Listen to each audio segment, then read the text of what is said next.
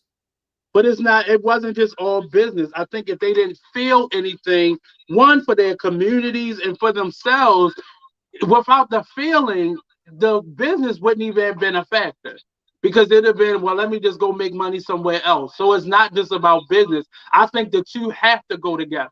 But when you've So in already my work, it's signed, not all business because I am a human being. I have a heart. I have a consciousness. So my feelings, your feelings matter in business with me. If I'm dealing with somebody who is all business, I don't do work with them. I don't because you have no soul to me and you'll do anything to get the dollar bill. And I don't work with people like that. And will I? It's gonna take me longer to achieve. Okay, but I'd rather go that route than being so business that I can overlook the wrongs that are happening to people for the sake of gain or profit. That's just it's not how I work. It's not how I will work. Even in this situation, example that we use, I wouldn't allow somebody to come in and disregard what your contribution is simply so I can get paid. I don't think being realistic about my contribution is disregarding it. No, And I didn't. I think that's just the I'm not perspective. speaking about you. Wait, I'm speaking I about think. somebody that would come in and Oh, you mean like disvalue literally just be like this? Yeah, like I wouldn't. So like I think that those, but that's the thing, yo. Like I don't know if I don't. I think some people have this blatant idea that that's what it looks like, and I don't think that's what it is. What do you mean? That it looks like me, like someone, an entity coming in and trying to like blatantly disregard someone's work. Well, it happened, I and I don't can really think say that's. that I don't because really it think that's what happened. it is. In the case of this, I can say that it has happened. I've had several different um, radio stations or people who are now producers of podcasts try to get my other show. I've had even the station that I'm on the other show, and I've had people try to come in and just take it over. And and it's people that look like me. It's not non-black people. It's people that look like me. And the Right. deal did not matter. And it's taken me longer to build my platform, but I would rather work for the rest of my life than sell myself to someone else who owns something that I created.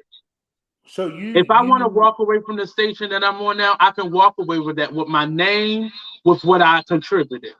Mhm. If I was to join any other station, I don't have that freedom because off the bat they want to register your name, they want to register your social media, so they then own it, and it just doesn't like how do you just take somebody's name and sometimes don't even do anything with it? I just don't want you to have it. It just doesn't make sense to me how so we continue to allow that to happen. why wouldn't you just register your own stuff? Well, that's what has happened, and it's taken me longer to build, but at the same time, I can honestly say to myself, it belongs to me. Mhm. You know, it belongs to me. The work that I put in, even to this, I wanted to do a show where we talk simply just about reviewing art in movies and film. And having you come on, I saw the value in having you here just as much as I see the value that I'm here. You know, and that's just what what it opened itself up to be. But for me, I cannot chase money. One of my mentors told me, and I take this to heart today, if you chase money, you'll always be in a circle. You'll always be broke. Because you'll always be chasing it. Yeah. You'll always be chasing it. And that's just how I've developed my mindset in Mhm. business. I don't chase money. It's gonna come. Just keep preparing yourself and doing the work to prepare. And you will Right. be good. Somebody's gonna notice you, somebody's gonna want to invest in you, someone's gonna be valued. Most people pretend they don't know what I built. I know they see it, but I'm not trying to get their attention. I'm focusing on the people who chime in, who support, who do the work that an Mhm. audience is supposed to do. But a lot of us, I know one don't have that same work ethic. But again, a lot of us are growing up in impoverished situations where money is necessary, or we feel the need to continue to have money. And so that means we'll do anything to maintain and keep that money. And I don't agree with that. That's not something that I wanna do. So I hear you. I really do. I'm not disregarding what you're saying, but for me, it can't always just be business because then we'll have situations where we're just being pimped, So, or I'm more valuable dead than I am alive, like something so like that. I I disagree. Hmm. I think that no matter what you do, um, like in your journey, at Hmm. some point you're going to have to interact with a business entity. Yes. Whether your motivation, and I think for most artists, the motivation, most true artists, most people who are really about the art, the motivation isn't money. Nope. Uh, Truth be told, I think that might be why a lot of our fellow artists end up in the type of situations that they end up in. Is because they're not focused on money, and then they at some point you have to interact with someone, right? Uh, whose focus is money. Now you could choose not to interact with those folks, but I do feel like to a certain degree, when you start to want how do I say, when you want to start expanding beyond a certain point, like Mm-hmm. they are gatekeepers. Like I feel like business people are the gatekeepers. They are guarding those doors. They are at those doors, and you Yeah. have to at least be able to interact with them to get through them. But you don't, because I can Well, create my own door, my own building. no, And you that in can't. the way the No, world that we're no, in you can't. today, that is, No, you can't. You yes, you cannot. can. You cannot create a film, If a, you a, pay a attention, viable film, without partners and business people who are willing to invest. You are not going to be able to do that and get your film seen and out there without you striking a can. deal with a distributor. Like Yes, that you is just can. Yes, you can. Because our money is what is fueling many of these projects that they are producing. And see, the moment black people get out of their head that we need a white man or a white person to approve what the fuck that's I such want a to do for my bullshit life, candy corn we argument. have That's enough such a manpower bullshit candy within corn our argument. culture. We Even have if enough we money within our even if culture we to got make there one anything day, possible. we still have to go through them. No, we don't. No, we don't. We do not. We do So not. so so We do not so have so to you go want through them.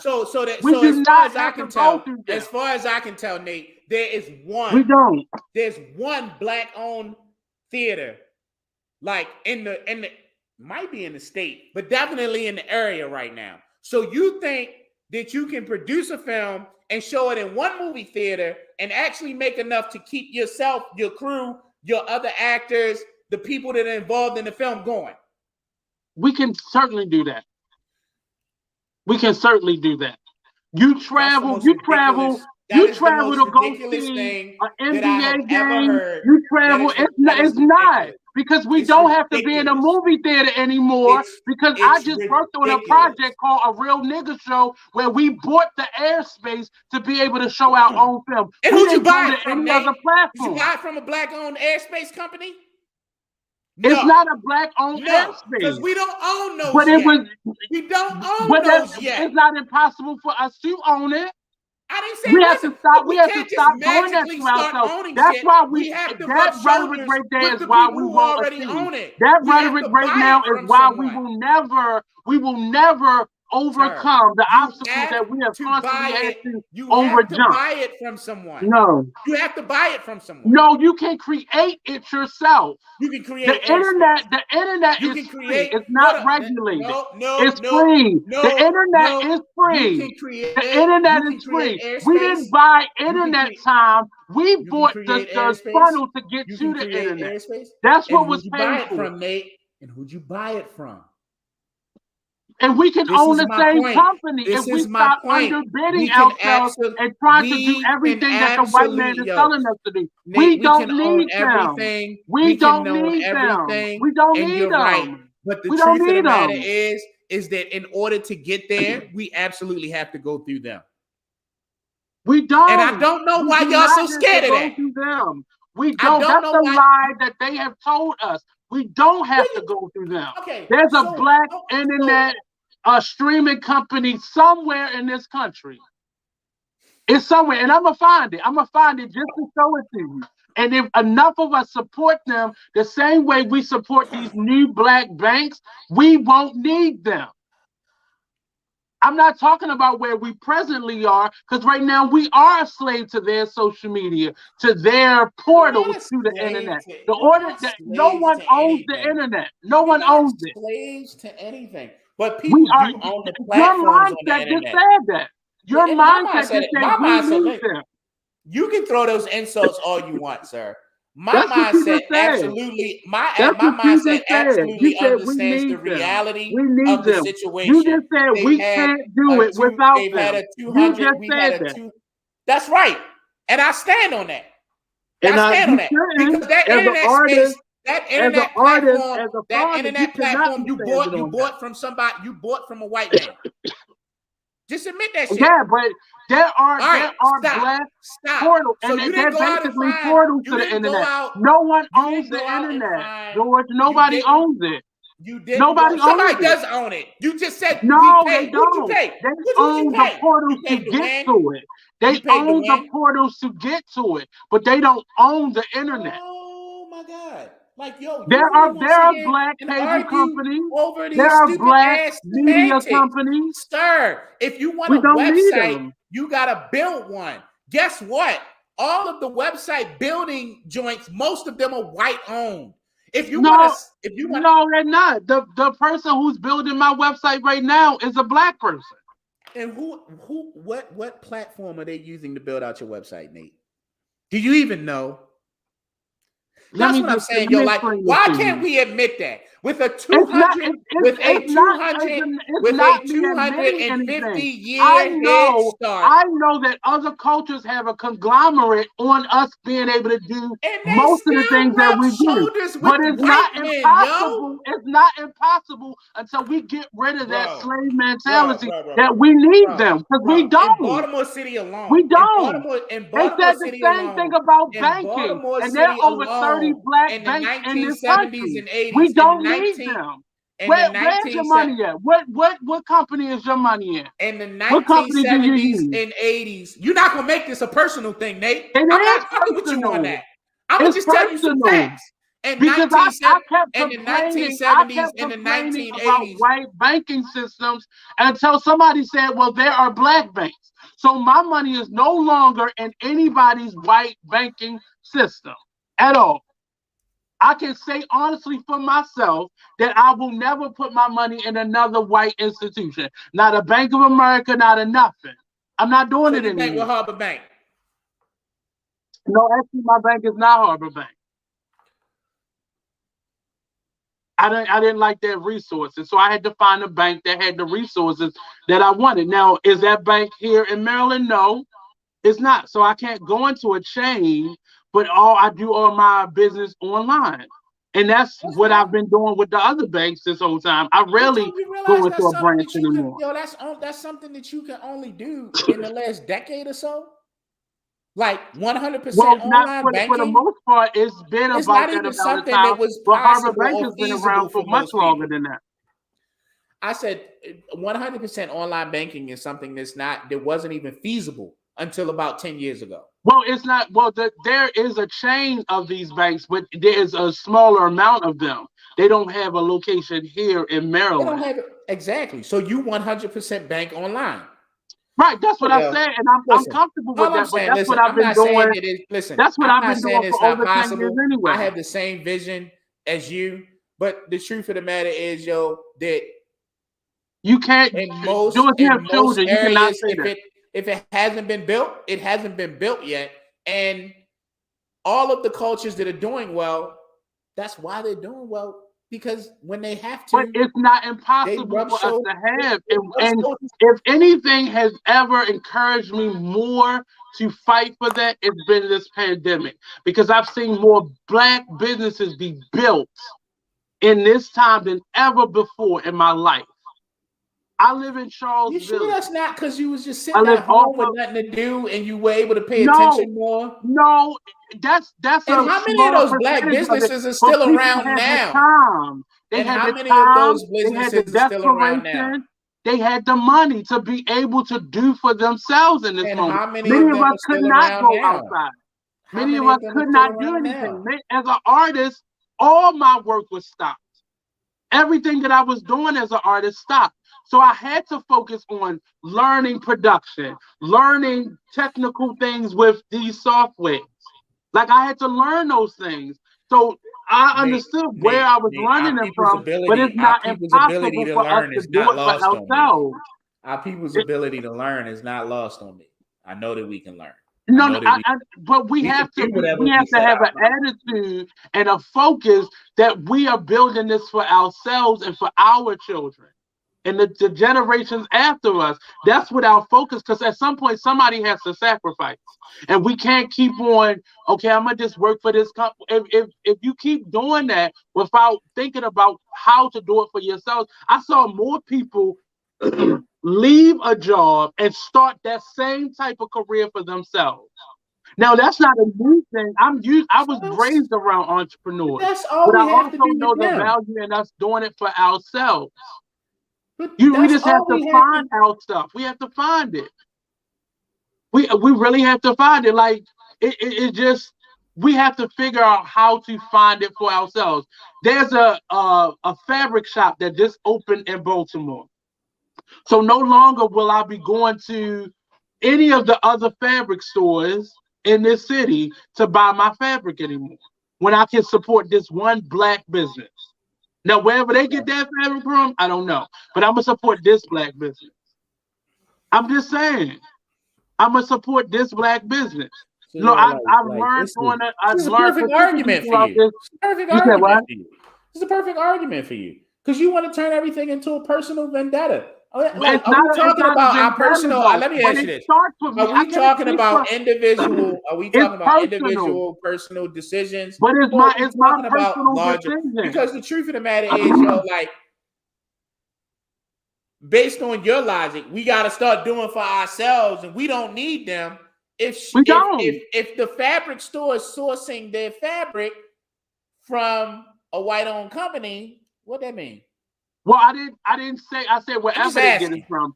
These I'm just people asking. know this company is has different locations. They just open here in Maryland. They weave their own fabrics. They create their own colors. They Okay. do it themselves. That's why I chose them. I said wherever they get it from because if they got it from China, I'm still gonna support this black business. As you should. As you should. What But I'm I'm saying speaking is for that the myself in higher terms up of we I go, had to all start with I'm saying is saying I there don't is need a them. point. And It is now I'm working my way towards not needing them versus me saying I don't need them and yet I'm still pouring everything into them. What I did do throughout the pandemic was I sourced as many black owned whatevers I could. And it cost me a little bit more, but I would rather know that I'm working towards not needing them versus and that's needing what them. you, and that's what we should all do. And we not, but we are so stuck on we need them, we need them, we need, and we don't. Like I feel like you just so raw around the topic that you hit trigger words and that's just where you want to sit on. Because Like that's there's my. a I'm point not in going to sit every on anything, industry. but that There's is a my point. action. Let But me for me, rephrase. but the Let me difference rephrase. between There's a me and a point lot of in other every people, area of life. There's a but point in for every me, area of life where if we want true freedom, we're gonna have to challenge them. but we have to Maybe that's do a it. word You that have you to. would You can't keep maybe talking about maybe that's a challenging people. word. But hold on, You can't I didn't keep talking about I it. You mean have to exactly actually what I challenge meant. them. I mean exactly what I meant before. Like you took the word like go through them as if we need them. We have to challenge them because And I we already do. know And that that's they're what in I control. personally do. I don't need them. Even within my work, I create most of the materials that I use. Very small amounts of my materials are stuff that I go to the store and purchase anymore. So, Most of the like, stuff that I okay, all do, right, my guy. I Like, create myself. You're cool with taking the long way. You might see the fruit of your labors But it's at not even 60. a long way. And It's not. We have to my stop whole thing saying is word like, phrases like that. why would you throw under people, other people, like act like what they're doing is so wrong because they don't want to take this inch by inch, No, piece I'm not, by but I'm piece. not speaking, I'm not personally speaking on what other people choose to do. All I'm saying is it is possible. It is possible for us to source our own things. And I'm using myself as an example. When it comes to produce, I don't buy any more produce from a market anymore. That was a big move for me. So I know somebody that plants there and has their own garden, their own produce that they're building. That's where I get it from now. And that it's just small steps that I'm taking to get myself off of the necessary needed grid of relying on white institutions or non-black institutions for all my needs. And it was just something that I have always wanted to do, but I didn't see how it was possible. The first step that I ever took was sourcing black owned toilet paper companies. That was the first company I ever found that was totally black owned and operated. And it was just things that was in my control that I can control. I'm not putting myself above or separate from anybody. What I'm saying is I need it. I need to be more self sufficient because it helps me to feel more connected to me. And me choosing the things has nothing to do with anybody. I have studied, I'm a history buff. I love history. So I've studied a lot of what history is showing me and what things that I've heard from people directly. And I don't want to repeat those things anymore. That's why I don't even go after my art in the way that I used to. I'd rather build from the inside out. I'm never going to just audition for anybody anymore. I'd rather create my own work. Not to say that I won't be in anybody else's production, because I'll do that, but it has to be something that's made for me, made by somebody that looks like me. I don't give a fuck what Shakespeare created, because you won't ever hear me uttering those words ever again in life. Better Because not it fuck does with not you and make you serve do me. about nothing, nigga. It just won't serve me. Better It not does fuck not with you and serve make me. you do about nothing. I'm just saying, it just don't serve me anymore. All right. Am I entertained by it? No, a little bit when I see us It's on doing record it. now, bro. Binge Worthy Podcast, episode 303. I'm just saying, that's just where I'm at in life. That's where I'm at. That's where life is leading me. Oh yeah, it is like 12:35. It's you, Mm-hmm. sir. You do Hey, this. you be soapboxing on this motherfucker. It's not, but it's just me. I just don't want to I do this know. It's anymore. just you. Soapboxing. It's Go not, ahead, but though. I'm going to it's let you not live. soapboxing. It's just what I feel most passionate about. It's not a campaign for me. Nah, I'll lead by I can't example, fuck but with your approach. it's I not can't fuck something with that your I'm approach. pushing on anybody And else. I can't fuck with your approach, and I'm going to tell you why. Earlier we were talking about Wakanda Forever. Hmm. Like it'd be another 100 years before our kids saw that if we all took that approach. I think we need an inside-outside game. I think your approach is valuable. I think that we all should take Why? lessons from it. Why? Because a I think white we should all person take created it. why? Because what? Because a white person created Black Panther. No, a white person didn't create Black Panther. I mean, in terms of the film, the A white production, all person, that. like the production, all of that stuff, as far as I can tell, was mostly people of color. It But wasn't though. But it Disney absolutely financed it. wasn't. No, it was. The It was. faces of And it are you mostly can't black. and you watch that movie and you know that white people can't produce that. So Yeah, don't even try it. Don't even yeah, try it, but yo. Like who pays we for like it though? the story Who pays for exactly. it? Who Exactly. owns the rights to it? Disney paid for it. Disney owns the rights. And yet that what I saw sitting in a theater full of children and their reaction to seeing themselves on a big screen is Hmm. just as important, if not more important, But than you you don't feeling think so that good about you shopping don't think that we outside of could a create supermarket. that within ourselves? You don't Nigga, think we that we created could it. The only thing we didn't do, 100% create bro, that? the only thing we didn't do was fund it. But here's the thing: But funding you don't come all out are of thin making that the air. bigger portion of it. Funding don't come out of thin air. It has to be generated, and that means we got to play with these motherfuckers. We And don't though. that's where I said that. You don't have to. I will. You don't have to. You don't have And to. we will continue not owning the things that we create. And yet we have more owners, millionaire Not owners one black today. person owns Black Panther. Not one black person. Fair enough. But that's just one example. And we've I'm just, talked about the difference between and I get the value in the difference collecting, between the collectively movie putting work business, together. and But we we've can't be talked so about the proud that we movie see business ourselves being a and bigger not be anchor equally crack, disturbed that we and don't we own the representation that we see. It can't. Both of those things can't happen at the same time. but they are happening at the same time. They're not. You have Disney and you have Tyler Perry Studios. That's true. So we are moving into So, ownership. so But we had and this conversation earlier in the my about whole the argument is movie for a Tyler being Perry. the But movie my whole business. point is for a Tyler Perry. It wasn't white people that got him to where he was. That was black money. That was black investment. We went to go see those plays. It was very few white people in the theaters watching him do those plays And who originally. distributed his early films? Who what? Who distributed his early films? Who That's when took he his got to a who point. took But his early who took his what got him to a point that those white companies wanted to then Nate, invest do in you him? think that it matters? Do you think that it matters where along your journey you interact with It white does folks? matter. You It think it matters a matters? lot because Okay. I don't think it those matters. white companies would I not think have that as invested some in him. my They would not have invested in him if they didn't see those I asses don't in the care seat. about that. I don't care about that. You don't have to care, but That's that's not the my point. deciding That's factor for not even my them. point. Of course they Lionsgate would invested in not have him. invested in They him invested if in they didn't him think he could when bring they people to the realized theater. they could make a profit. They invested in him when they realized they could make a profit. And who helped him to get that realization in them? My black folk. And that was My all that it was coming. Wasn't no white people coming to see them shows. but then we still had to go to a white company He didn't have to. That was something that to was brought to expand that him reach. because he had No, did the work.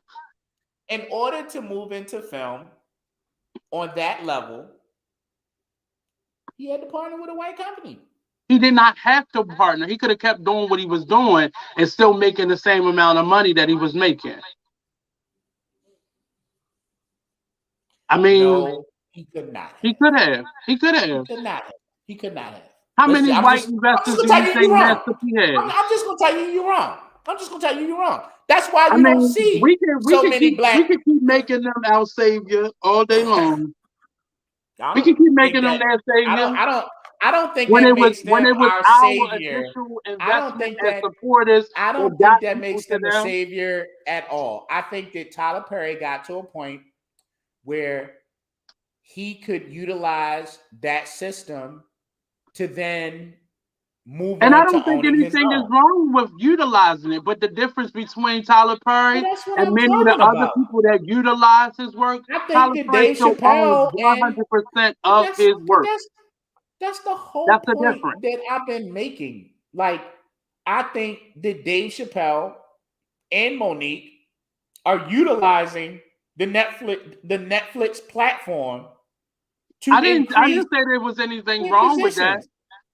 but we've So made then why the hell Netflix we having more this damn important argument, yo? than If all I'm saying, BET, which is also white owned. what'd you say? I said we've made Netflix more important than say a BET, which is also white owned. We've made Netflix more important than BET, which We've is made also white owned. But just we like we've know made the they white Oscar, owned. just like we Like made the why? Oscar more Why does important than the why? NAACP award. Why does it matter if we both know they white owned? It does matter because it matters not so much that you won't support it, but So hold you're on. not If supporting it's white something owned, thinking all that right, is a black owned I got company. white owned over here. I got white owned over here, and I got white owned over here. The only thing that would make me go one way or the other is better quality content. Like, Well, that's where we should be at. That's the goal that we should be a in. lot of But at the people's same a time, lot of a lot of people's people beef did not with even know BET was that that a they lot of felt people like didn't even know that a white company bought BET. A lot of people would support. I know a lot of people who support BET that didn't even know that it wasn't a black company anymore. no, And not so much that they had a problem with it, but just the knowledge of it. It makes a most difference. It people, makes a I don't difference know. to people. Most people I know. We remember when Bob Hope sold BET to Because we're Viacom. old enough. But Um, again, we're not the youngsters anymore. yeah, but A lot of young people did I not don't know think that. the They just see youngsters black watch entertainment BET. television. I don't think the youngsters watch BET. Have you checked out BET's programming? It's definitely geared at our age range. Like, I Hmm. don't think they Now watch it is. BET. Now it is. I still don't But when we understand were why first we had to watching have it, it this was big geared old. towards our age still, and we were much younger then. But I mean, to me, I am not saying we need to erase any other culture, But at the same time, we have to promote the spaces and build up the spaces so our need for those things are just an option. Not I need to get my work on this one so I can be Ain't seen nobody or building up. profit No, from my we work. ain't building up no BET. Not until We they start. did build up a BT. The BT was already built up. That's why I Yeah, was when able to we be built, sold like because when we it were was sold it. black owned, and they had quality programming that did not depict black people as caricatures. Like we didn't just stop supporting BET. BET Mhm. stopped supporting us. And that's a part of my reasoning right now. We have to stop doing those things. When What that thing? man was that, and I'm sure somebody countered him with an offer for his company, and at some point it made dollars and cents to him, and he sold it for That's whatever reason. He sold it. He sold it, and now that content looks foolish. It has nothing to do with black entertainment television anymore. It's what fares, but at the same time, you see people being given an opportunity on that platform because now they have a streaming component to it. And I'm not saying don't support it because it is work on there that I watch. But at the same time, can we create our own and at least, like the funeral home business, you can't just sell it off. It has to like be passed down. You can't just sell a funeral home to somebody. You have to pass it down to somebody. So that you that can't that business sell a needs to funeral then home. no, you can't sell a funeral home. It's either gonna go out of business or it has to be passed down. Why? I have no idea. I just know that's a part of the business. So this has been a phenomenal show. I think this was a great comeback. Please don't think that all the shows are gonna be uh They two are. hours plus. They are. I'm well, we're gonna have to get a third Because person because Nate we're gonna do gonna have his to. soapbox. It's not soapboxing And though. he gonna tell you you ain't shit. Cause Oh, somebody just you spelled out nigger in the comment section. That's special. And I just uh, pressed on it. you just But what? Uh, probably somebody from YouTube just what in just the sent YouTube out. comment? Probably sat here listening to that our whole argument. I mean, they mad because we're not dependent on them anymore. But we have to decrease our dependency on other people's platforms and be able to build up our own that are Uh, just as competitive. And I think it's possible. I think it's yeah, but very I possible. think in order to get there, we have to have access to certain tools. Like Uh, what? Money? well, money can be a tool. Mm-hmm. But I think airplay, like air space, right? Real estate, the things that are truly valuable, like airtime, like networks, a Mm-hmm. network. You know what I'm saying? Like we Mm-hmm. had BT for whatever reason. I don't know what the decision was. Maybe it was money motivated. Maybe there was something else going on that he just didn't feel like he could manage. Whatever. Um, but the networks, streaming platforms, we do need to own these things. I agree. But these things are not like the 1980s. The tech bubble was the time, I think, especially in the internet world, where it was almost like the Homestead Act. You could just snatch land. You could just snatch things for Mm-hmm. pennies on a dollar or for free. And although the internet is free, right? Like we don't charge tolls. Well, that's exactly what they do. They Most, charge. They most somebody set of up the a land, wall and most they of the charge up. land, most of Mm-hmm. the land is claimed. And now everything is transactional. Um, and even when it's not, it's still transactional to a certain degree because we weren't at the forefront of the tech bubble in mass, like our culture. So we don't own the companies that distribute um, web addresses. You know what I'm saying? Like, we weren't at the forefront of the companies that man the servers, the physical locations where your websites and your content is stored. But we could. But it's too late. It's not too late, though. It's No. not. Listen to me. It's too late for us to just show up and say, okay, we got this. If we want it but now, listen, a hold lot on. of the If we technology that want, was all built I'm at that saying time is that if was we built by want us. it now, we have to buy it.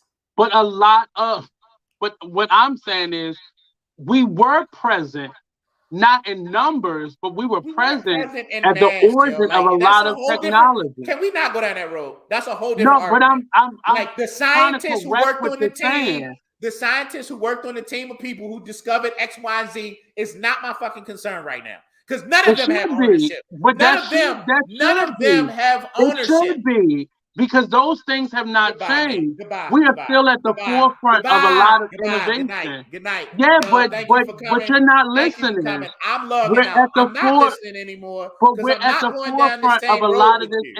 You innovation don't want that's to being understand. usurped You by want other everything to people, be though. a moral high ground issue. But And it's that's not fine. moral. It's I'm not not going about to a moral continue to high go back and ground. forth with you about But this. it's I'm not a saying good moral night. high I'll ground. talk to You y'all have to next week. understand that we're This is the already Binge-worthy there. We're podcast. being G. utilized Oliver at is this signing point. out. It what I'll continue to say, and I don't have an issue with saying we have to acknowledge what our input has been. Now, a lot of what he said was correct. So a lot of people took spaces and took things down and kind of created these conglomerates of businesses where we weren't there in numbers, but the content, the creation, the innovation was ours.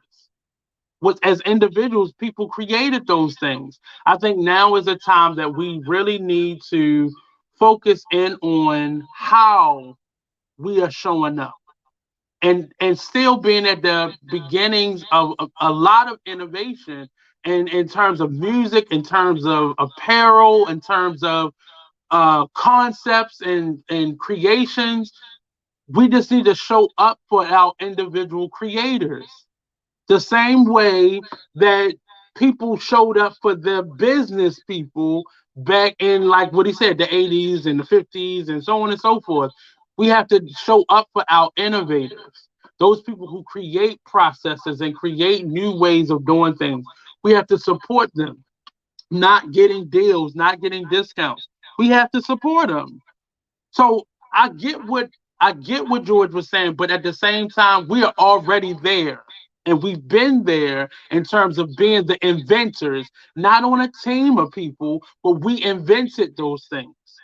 We invented a lot of processes, a lot of ways of doing things. And now we have to begin to support the people who are still creating initiatives and creating and inventing things. We can't keep on giving them our stuff and just selling it to them, but creating it and creating that buzz and that support system where we are funding the innovation that's happening within our own communities and not allowing people to come into our communities, invest in our work, and take the namesake away from us and take the ownership away from us. I don't have an issue with white people. I don't have an issue with anybody. I'm not that person. What I am saying is we have to now begin to invest in our own community and the innovation that is happening within those communities. So people can't just come in and do a sponsorship and buy us.